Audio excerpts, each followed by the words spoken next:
മൂന്നാം ക്ലാസ് പാദവാർഷിക പരീക്ഷ താരീഖ് പാഠപുസ്തകത്തിലെ വളരെ പ്രധാനപ്പെട്ട ഇമ്പോർട്ടൻ്റ് ആയ ചോദ്യങ്ങൾ മാത്രം ഉൾപ്പെടുത്തിയ നല്ലൊരു വീഡിയോ ആണ്. മുഴുവൻ കാണുകയാണെങ്കിൽ നല്ലൊരു മാർക്ക് ഇതുവഴി സ്കോർ ചെയ്യാൻ പറ്റും. പരീക്ഷയ്ക്ക് പോകുന്നതിന് മുമ്പ് ഇതൊരു തവണ മുഴുവനായി കാണുകയാണെങ്കിൽ നിങ്ങൾ എത്രമാത്രം പഠിച്ചിട്ടുണ്ട് എന്ന് നിങ്ങൾക്ക് തന്നെ വിലയിരുത്താൻ കഴിയും. ചോദ്യത്തിലേക്ക് വരുമ്പോൾ, നബി സല്ലല്ലാഹു അലൈഹി വസല്ലമയെ സ്നേഹിക്കുമ്പോൾ മാത്രമേ നാം പൂർണ്ണ മുഅ്മിനാവുകയുള്ളൂ. അതൊരു പ്രധാനപ്പെട്ട വിഷയമാണ്. ചിലപ്പോൾ പൂരിപ്പിക്കാനോ മറ്റോ ചോദിച്ചേക്കാം. പിന്നെ മുഹമ്മദ് നബി സല്ലല്ലാഹു അലൈഹി വസല്ലം എന്ന് റൗണ്ടിൽ കൊടുത്തിട്ട് ഏറ്റവും ഉത്തമ സ്വഭാവത്തിൻ്റെ ഉടമയാണ് മുഹമ്മദ് നബി സല്ലല്ലാഹു അലൈഹി വസല്ലം. സർവ്വ ലോകത്തിനും അനുഗ്രഹമായി വന്നു. നമുക്ക് വേണ്ടി നാളെ മഹ്ശറയിൽ അള്ളാഹുവിനോട് ഷഫാഅത്ത് ചെയ്യുമെന്ന് പറഞ്ഞാൽ ശുപാർശ ചെയ്യും. ഇതിൻ്റെ ഉത്തരമൊക്കെ മുഹമ്മദ് നബി സല്ലല്ലാഹു അലൈഹി വസല്ലമ തങ്ങളാണ്. ചിലപ്പോൾ വൺ വേർഡ് ചോദ്യത്തിൽ ഇങ്ങനെ ചോദ്യം നമുക്ക് പ്രതീക്ഷിക്കാവുന്നതാണ്. അതുപോലെ മറ്റൊരു പ്രധാനപ്പെട്ട ചോദ്യമാണ് യോജിച്ചതിനോട് ചേർക്കാം എന്നുള്ളത്. ഗോത്രം ഏതാണ്? ഗോത്രം നബിയുടെ ഗോത്രം ഖുറൈശ് ഗോത്രമാണ്. എഴുതുന്നതും ശ്രദ്ധിക്കണേ, കാഫ് മാറിപ്പോകരുത്. പിതാവ് അബ്ദുള്ള. കുടുംബം എന്ന് ചോദിച്ചാൽ ഏതാണ് കുടുംബം? ഹാഷിം കുടുംബമാണ്. നമ്മുടെ നബിയുടെ പേര് മുഹമ്മദ് സല്ലല്ലാഹു അലൈഹി വസല്ലം. മാതാവ് ആമിന ബീവി. ഇങ്ങനെയാണ് നമ്മളതിനെ ചേർത്തി കൊടുക്കേണ്ടത്. ഇനി രണ്ടാമത്തെ പാഠത്തിലേക്ക് വരുമ്പോൾ യോജിച്ചത് ചേർക്കാം എന്നൊരു ചോദ്യമുണ്ട്. ഉമ്മുൽ ഖുറ എന്നതിനോട് ഇതിൽ യോജിച്ചു വരുന്നത് ഏതാണ്? മക്കത്തുൽ മുക്കറമ എന്നാണ്. ഇനി ഇസ്മായിൽ അലൈഹി സ്വലാത്തു വസ്സലാം ഏതാണ്? മാഉ സംസം. കാലിട്ടടിച്ച ഇടത്തു നിന്നാണല്ലോ സംസം ഉറവെടുത്തത്. ഇനി പത്നി എന്നുള്ളതിൽ ഒരു പെണ്ണാവണമല്ലോ, അപ്പോൾ പെണ്ണിൻ്റെ നാമത്തിൽ വരുന്ന സ്ത്രീയുടെ നാമം വരുന്നത് ഹാജറ റളിയല്ലാഹു അൻഹയുള്ളൂ. നാലാമത്തത് ആദ്യ ഭവനം ഏതാണ്? കഅബ ഷരീഫാണ്. ഇനി അതുപോലെ തന്നെ മൂന്നാമത്തത് പേരെഴുതാം എന്നുള്ളൊരു ചോദ്യം വന്നിട്ടുണ്ട്. ഇബ്രാഹിം നബി അലൈഹി സ്വലാത്തു വസ്സലാമിൻ്റെ മകൻ ആരാണ്? ഇസ്മായിൽ നബി അലൈഹി സ്വലാത്തു വസ്സലാമാണ്. ഇസ്മായിൽ നബി അലൈഹി സ്വലാത്തു വസ്സലാമിൻ്റെ മാതാവ് ഉമ്മയാരാണ്? ഹാജറ റളിയല്ലാഹു അൻഹയാണ്. ഇനി മക്കയുടെ മറ്റു പേരുകൾ ബക്ക, ഉമ്മുൽ ഖുറ. ഇമ്പോർട്ടൻ്റ് ആണ്. ബക്ക, ഉമ്മുൽ ഖുറ എന്നീ രണ്ട് നാമങ്ങൾ മക്കക്കുണ്ട്. അതുപോലെ തന്നെ മറ്റൊരു ചോദ്യമാണ് ഹജ്ജും ഉംറയും നിർവഹിക്കാൻ എത്തുന്നത് എവിടെയാണ്? മക്കയിലേക്കാണ്. 2 അള്ളാഹുവിനെ ആരാധിക്കാൻ സ്ഥാപിക്കപ്പെട്ട ആദ്യ ഭവനം ഏത്? കഅബ. 3 മാഉ സംസം ഉറവെടുത്തത് എവിടെ നിന്ന്? മക്കയിൽ നിന്ന്. ഇങ്ങനെയാണ് അതിൻ്റെ ഉത്തരം വരുന്നത്. ഇനി മൂന്നാമത്തെ പാഠം ജനന വിശേഷങ്ങൾ എന്നതിൽ ഉത്തരം പറയാം എന്നുള്ളതിൽ ഒന്ന്, കുഞ്ഞ് പിറന്ന ഉടനെ പിതാമഹൻ എന്തു ചെയ്തു? കുഞ്ഞ് പിറന്ന ഉടനെ പിതാമഹൻ അബ്ദുൽ മുത്തലിബ് കുഞ്ഞിനെ പരിശുദ്ധ കഅബയിൽ കൊണ്ടുപോയി അള്ളാഹുവിനെ സ്തുതിക്കുകയും ദുആ ചെയ്യുകയും ചെയ്തു. 2 വിഗ്രഹങ്ങൾ തലകുത്തി വീണതെപ്പോൾ? നബി സല്ലല്ലാഹു അലൈഹി വസല്ലമ തങ്ങൾ ജനിച്ചപ്പോഴാണ്.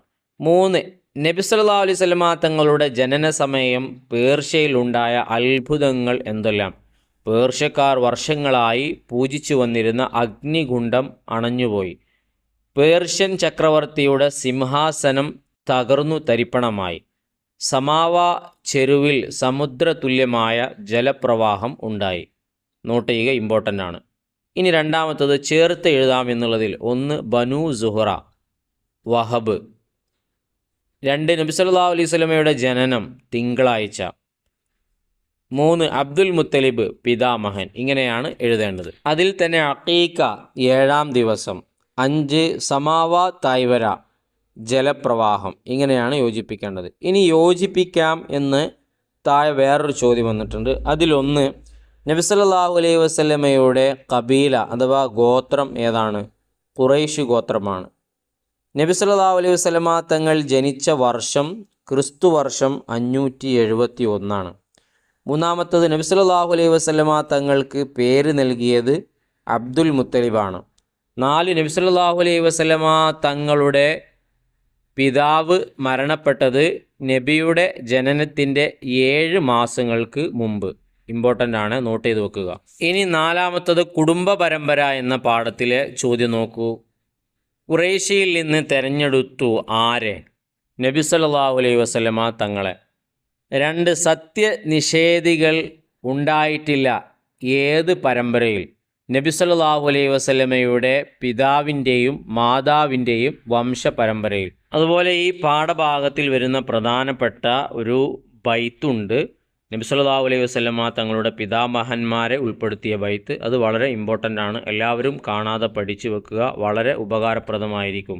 ഇനി 5-ാമത്തെ പാഠം കുട്ടിക്കാലം എന്നുള്ള പാഠത്തിൽ നബി സല്ലല്ലാഹു അലൈഹി വസല്ലമ തങ്ങൾ പോറ്റുമ്മയായ ഹലീമ ബീവിയുടെ വീട്ടിൽ എത്തിയതു മുതൽ അവിടെ ഉണ്ടായ വലിയ ബറക്കത്തുകൾ. വൃക്ഷങ്ങളിൽ ധാരാളം കായ്കനികളുണ്ടായി.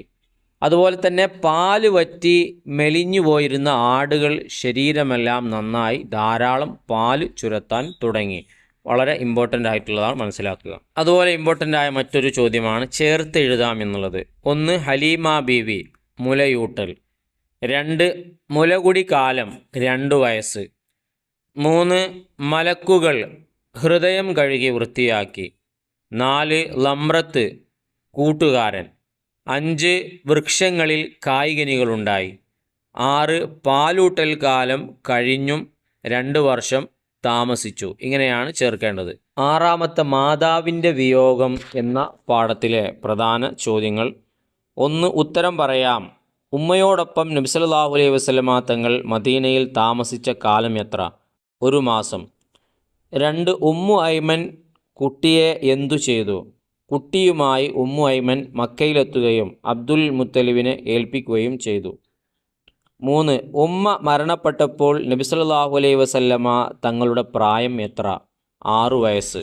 4 ഈ കുട്ടിയിൽ അന്ത്യപ്രവാചകരുടെ ലക്ഷണങ്ങൾ കാണുന്നു എന്ന് പറഞ്ഞത് ആര്? മദീനയിലെ ജൂത പണ്ഡിതൻ.